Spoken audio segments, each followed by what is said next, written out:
Hi, this is Kim from Dorothy's Daughter. Welcome to my channel. If you are looking to take your sewing to the next level, you are in the right place. We're not just a channel, we're a community of sewists. I not only put videos up, instructive videos, inspiration videos, and whatnot, but we also reach out to each other and are a growing community of friends. So you're in the right place if that's what you're looking for. A couple of news items I have for you. We're getting very, very close to that 5,000 subscriber mark. So when we get to 5,000, how should I celebrate? You guys give me your ideas down in the comments. It could be a blooper reel, could be a giveaway, or I definitely will just be very thankful when that happens. But if there's a certain thing that you think would be a fun way to celebrate this victory, that I cannot believe it. It's just a little over a year ago that I started this channel, and I was hoping to get to 1,000. So I'm just beyond excited of what is happening with this channel. A couple news items for you, a couple new things. One, we have started a Facebook group. We're all sharing ideas in the Facebook group, so if you're not part of that, I'm going to go ahead and put the address down in the description box. It's a private group just for members of this sewing community, so just go ahead and request to join, and you just have to answer a few simple questions just so that I know it's not some bot out there. It's open to anyone who wants fellowship with sewing. So just go ahead and make sure, put your name and a few questions just so I know it's not a bot, and then you'll be in. So it's a lot of fun. I think that I'm really glad that I started that, and it kind of takes what we do in the comments and kind of amplifies it. I still want you to do the comments though, because they help me grow this channel. So please don't not put it in the comments. Put things in the comments, and then we can discuss further over in the Facebook group. Okay, and another thing that is new for the channel is that I am now an Amazon influencer, which means that I have my own shop. So I'm going to keep those lists populated with my favorite things for sewing, and maybe a few non-sewing things just for fun, and you guys can go there, and if you use those links, you can help this channel. So I will go ahead and link our Amazon store down below as well. So those are growing kind of things that are happening. It's very exciting, but the biggest exciting thing today is that we are going to demystify fit. That is my #1 goal for this year for this channel, is to help you demystify fit, because I believe it is common sense. It is not hard. We make it hard because we overthink it. There are a few issues that can be tricky, but it's not hard. We are a 3D object, and we have to learn how to fit something around a 3D object. And so it's basically, you let out a little here, you take in a little here. It's not as hard as it seems. Most of it is learning about your body and not being afraid to read the numbers right, and not being afraid to speak numbers that you think are too large or too small. Just that is what it is, and then you just have to, if you make clothes that fit, you will look good. I believe that with all my heart. If you make clothes that fit, I'm going to say it again, if you make clothes that fit you, you will look good. Okay, I totally believe that. We talked a lot about, choosing patterns for your body type, and I said it then, and I'll say it again. Fit is key. Fit is key. Okay, so I'm going to teach you, and hopefully we'll teach each other, because I don't know everything. We're going to teach each other how to demystify that scary thing called fit. And we're going to start with the scariest thing, and that is pants. A lot of you have said you would like to know how to fit pants. So today I'm going to walk you through measuring and all the different measurements that you need to go ahead and adjust a pattern. Okay, so for today, that's what I'm going to do. It doesn't sound like a lot, but there's a lot of measurements, so I'm going to go ahead and do that today. And then I'd also like you to before next week, have some muslin fabric gathered and whatever pattern you choose to do. Now I'm going to use the Duets by Love Notions. And I'm just using that because it's a pattern that I happen to like a lot, and it's very simple.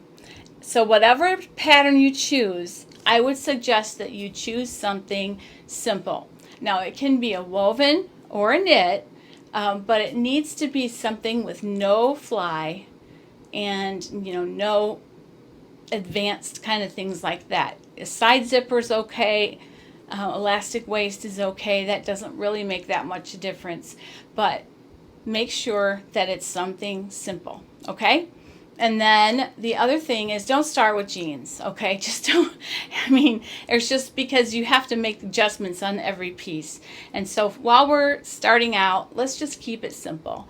And I was also going to tell you, if you're stuck on which pattern to use, you can use the Duets like I am, or you can watch Karina's video from this past week. She did 5 easy pant videos. She and I have been talking about the series that we're both doing, and it kind of, we kind of unintentionally lined up on the same time, and but we decided to make the most of it, and I'll refer to her and likewise. So I would just suggest that you watch that video because she outlined 5 different patterns that you could use to start easy pants. All right, so we're going to go get right to that, and I'll come back and talk to you a few minutes after. Okay, so we're ready to measure for pants. So I have a couple of pieces of elastic that I use to mark where to measure, and these are just 1/4 inch elastic that I tied in a loop, and I use them from time to time. Because of my microphone, I've slipped them over my head already. So I want to use this first one to mark where my waist is. Now, where your waist is can be a mystery. Some people think it's the smallest part of you. Some people think it's at your belly button, which I think is pretty close to reality. But what I really think is your natural place, when you go to put your hands on your hips, where do you put them? If you are standing like this. To me, that usually marks your waistline. So that's what I use. So I'm just going to go ahead and measure my waist now.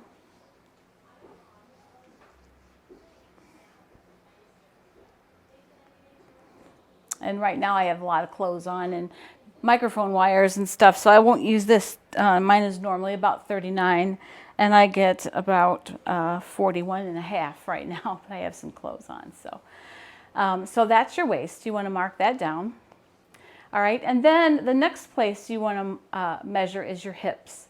All right, so now your hip line is just the largest part where you stick out here. So you want to make sure it's not down on your legs, but just the largest part of you here, including where your belly sort of sticks out. All right, so I'm going to measure that. Sometimes they say your hips are 9 inches down from your waist, but I think that varies with different people.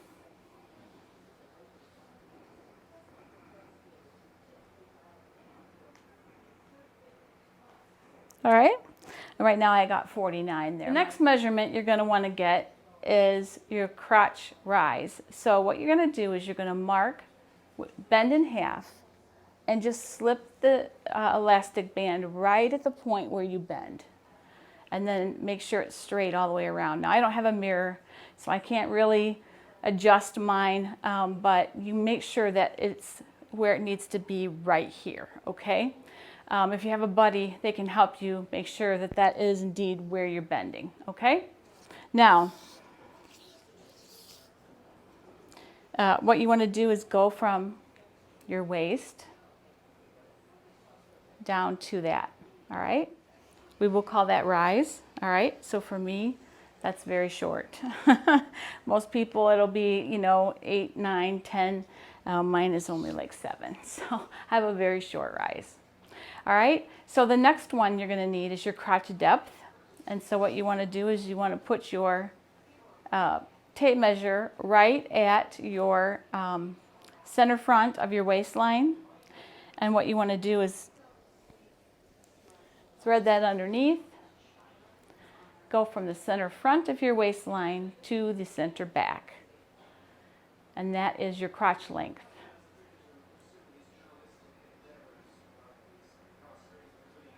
All right? All right, so then you mark that measurement down. And now the next thing you're going to need is your thigh circumference. So you're just going to do right at the thickest part of your thigh. And you might want to measure both because sometimes we are different on each leg. All right. And if you do have different ones when you're adjusting a pattern, I would suggest using the largest to make sure that you have enough ease in your pant legs. All right, then you want your knee circumference. And again, you can see on me I have one knee that's way larger than the other, so I usually use this measurement rather than this one, just to make sure I have enough ease. All right, so you have your thigh circumference, your knee circumference, and now what you're going to do too is you're going to go from your waist to your knee. You're going to write that measurement down, okay? And then you also want your calf circumference.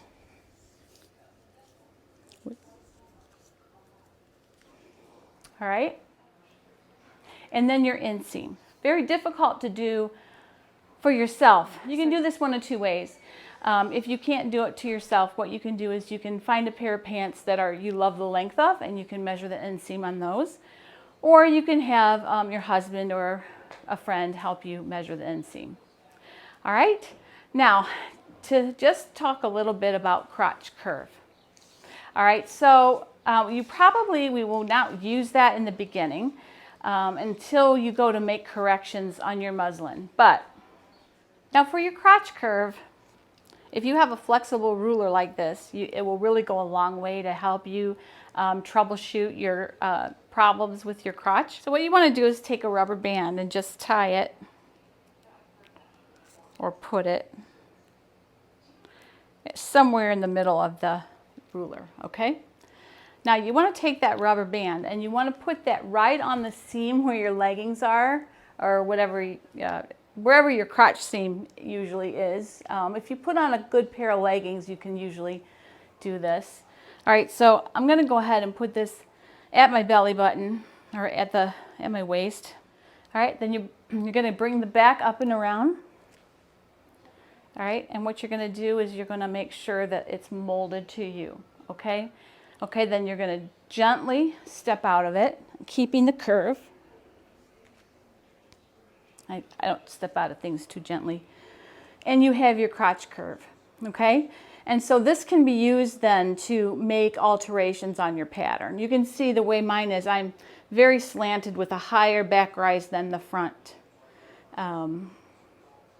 So that causes issues for me, and I know exactly what I need to do to fix them.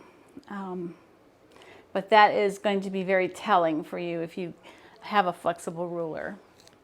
And you can get those on Amazon, and I'll put a link down below to those.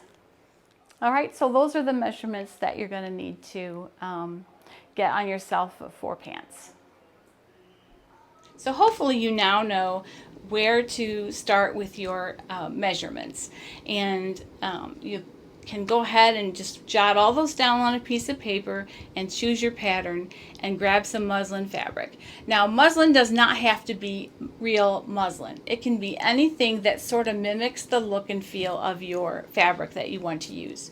In other words, if you are going to use a knit for your final pants, then you would want to pick a cheap knit, either thrifted clothing, or Walmart sometimes has super cheap knits, anything like that that you can grab off of the dot clearance at Joann's or whatever. Just anything cheap that you're not going to care about if it doesn't turn out exactly well. Now sometimes muslins end up being very wearable, so I don't necessarily wouldn't just throw that idea out, but just make sure it's something that you don't care about. Now, as far as woven, you have more options. You can use any old woven fabric that doesn't matter anymore. It can be an old bed sheet. That's what I use. I have a box of bed sheets that we don't use anymore, and I use those. It can be just some old fabric that you've had and you have no idea what to do with it. It can be stuff you've picked up at a garage sale, whatever. But don't go out and buy expensive muslin fabric, because honestly it can get a little pricey. So just use what you have. Okay, just make sure if you're sewing a knit that you have a knit to do your muslin. If you're sewing a woven, that you have a woven, because that will definitely make a difference with fit. Okay, that is all I have for today. I hope you have a wonderful weekend. I will be back with the next video. We're going to go ahead and take these measurements and transfer them to our pattern and see what adjustments we need to make. But I hope then the following week is that you guys will have sewn your basic muslin bottoms, and that you have sent photos to me of problems. So we're going to look at some problems and we're going to try and fix them together.